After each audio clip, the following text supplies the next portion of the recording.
শতবর্ষী বৃদ্ধ মহিলা আছে, যা নুরুল হকের মা। ওনারা নুরুল হকের হলো 6 ভাই। 6 ভাই, তাদের 2 ভাই হলো একসাথে আছে, আর 4 ভাই হলো একসাথে আছে। তারা 4 ভাই অন্য একটা গোষ্ঠীতে যোগ দিছে এবং 2 ভাই আরেক তাদের নিজস্ব গোষ্ঠীতে আছে।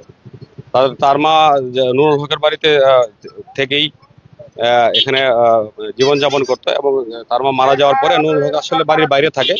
অন্যদের 4 ভাই আছে, 4 ভাইরা তাকে দাফন করছে গতকালকে সন্ধ্যায়।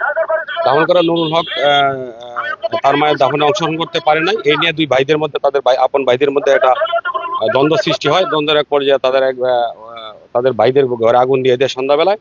সে আগুন দেওয়ার ফলে তাদের মধ্যে যে মূল সূত্রপাত, আজকের এই ঘটনার সূত্রপাত, সেই ঘটনার সূত্রপাত ধরে যেহেতু তারা বিভিন্ন দুই গোষ্ঠীতে বিভক্ত হয়ে গেছে আপন ভাইরা, সেই গোষ্ঠীগত দ্বন্দ্বে আবার সেটা আজকে সকালে যে ঘটনা শুরু হয়েছে, যে সেই ঘটনায় একজন নিহত হয়েছে, একজন গুরুতর আহত হয়েছে, তাকে ঢাকা মেডিকেলে রেফার করা হয়েছে। বাকি অনেকেই আহত আছেন, তাদের পূর্ণাঙ্গ তথ্য আমরা এখনো পাই নাই কতজন আহত আছেন। তো বিভিন্ন জায়গায় যদি ছড়িয়ে ছিটিয়ে আছে, আমরা হয়তো অল্প সময়ের মধ্যেই হয়তো সেটা জানতে পারবো যে কতজন আহত আছে। পরবর্তী পরিস্থিতিতে যে আপনারাও জানেন, দেখেছেন যে বিভিন্ন বাড়িতে আগুন টাগুন দিয়েছে। সেই আগুনের এখন পরিস্থিতি স্বাভাবিক আছে এখন।